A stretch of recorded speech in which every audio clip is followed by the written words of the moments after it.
What's up, y'all? Welcome to the Dungeon Master Experience. In this video, we're diving into the fantastic Dungeon Master Experience articles by Chris Perkins. He's one of the lead designers of Dungeons & Dragons. We'll explore his invaluable insights and advice to enhance your skills as a Dungeon Master and create unforgettable D&D experiences for your players. This article is called Man Down from April 28th, 2011. I think it's going to be about what to do when you're down a player, but you still got to run the game anyway. So let's get right into it and see what Chris has to say about that topic. Wednesday night. I was sad when Trevor Kidd, one of my players, told me he was leaving Wizards of the Coast. He was moving to Iowa to be closer to his wife, attending med school. Trevor's character, a Dragonborn paladin named Razgar Vormund, had an amazing story arc tied closely to the events of the campaign, and I had big plans for him. Now all of my plans were suddenly dashed, which forced me to come up with a new, better plan that would allow Razgar to exit gracefully as well as propel the campaign and the other characters forward. Here's everything you need to know about Razgar to understand the point of this article. He was born into the noble caste of Dragovar society, but his family was disgraced by powerful rivals, House Irazaxis and House Norakti. Razgar ended up adopted by the Temple of Bahamut, while his younger brother Naxagoras ended up on the streets. Razgar became a dutiful servant of Bahamut and a sworn defender of the faith, eventually joining forces with the party in order to help the Dragovar Empire find its missing emperor, as well as protect it from various looming threats. Once in a while, he crossed paths with Naxagoras, who had fallen in with a bad crowd and sworn a vow to Tiamat to avenge their family's disgrace. On multiple occasions, Naxagoras' thirst for revenge placed him and his brother in direct conflict with the two noble families responsible for their father's death and mother's suicide.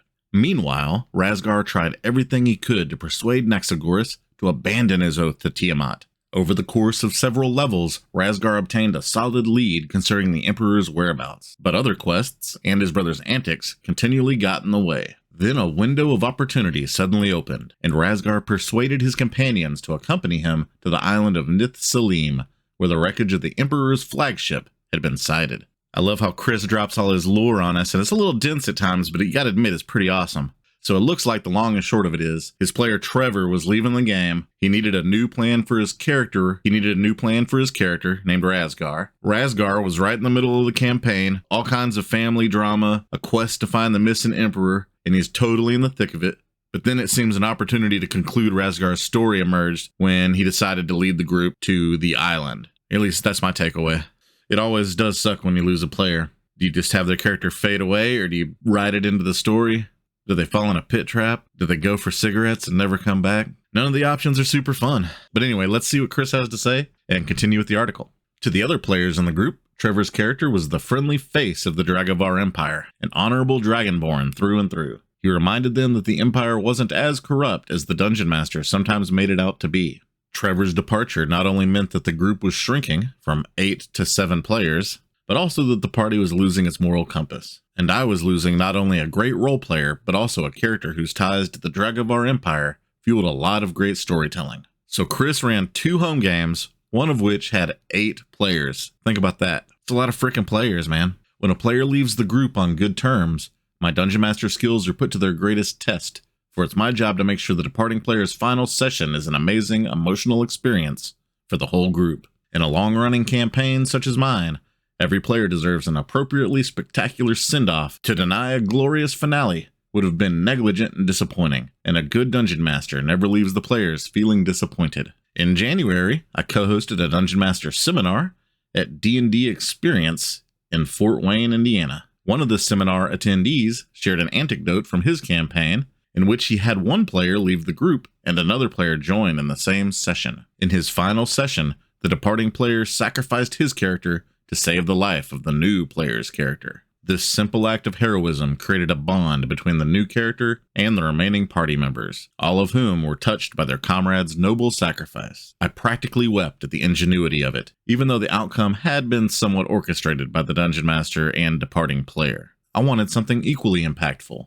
Due to forces beyond my control, I had only one game session to wrap up Razgar's story and plan a graceful exit. The day before the game, I made a list of all of Razgar's unresolved plot hooks and quests. Find the Emperor and return him safely to the throne. Deal with House Irazaxis and House Norakti. Reconcile with Naxagoras. So that's one way to do it. list down all the loose ends so you can easily tie them up. I see where he's going with this. All 3 of these quests were originally meant to carry Razgar through the epic tier, and I had spaced them out accordingly.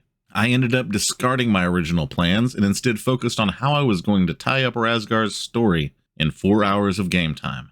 Shortly before the game, in a moment of subdued panic, I made a list of events that would happen during this farewell session. So this is going to be the events that actually tie up the loose ends. So let's see how he ties them up. The heroes find and rescue the Emperor and his entourage, who are trapped in stasis on the island of Nith Salim. The heroes escort the Emperor back to the capital, and he rewards them. They are named Princes of the Empire and given parcels of land. They witness firsthand the impact of the Emperor's sudden, glorious return. Upon hearing of the wrongs inflicted upon Razgar's family, the Emperor awards Razgar the estates of his rivals, and tasks him with bringing the Irizaxes and Narakti leaders to justice. Razgar and Naxxragoras confront their hated enemies, one of whom wields their father's sword. Retrieving the stolen sword is the symbolic gesture that finally unites the 2 brothers. Naxxragoras' bloodlust is satisfied, and Razgar gains a powerful friend in the Emperor. Not bad. I think the Emperor being in stasis was kind of a cop-out, but the part where him and his brother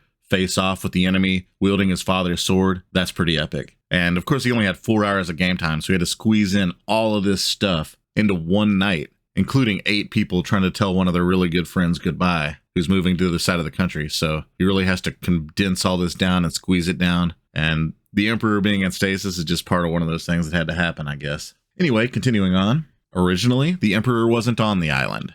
However, I now decided to make him a prisoner of the island's overlords, a pair of wizards named Nith and Salim, who used magic to disguise themselves as purple dragons. The sisters' political agenda is pure contrivance and beyond the scope of this article. What's important is that they live inside a flying citadel that, in the course of the evening, rose out of a volcanic caldera, flew across the open water, and plunged into the sea, nearly wiping out the entire party. A mass fly spell cast by Rodney Thompson's character saved the day. Okay, maybe not that much of a cop-out. That actually sounds pretty awesome. It's also the second flying citadel that's been mentioned in these articles. Alright, at 9 p.m., 3 hours into the game, I realized there wasn't enough time to run separate combat encounters with House Irizaxes and House Narakti, so I decided on a whim that Kafira Narakti would execute her entire household and take her own life, instead of allowing an enemy to spill her blood.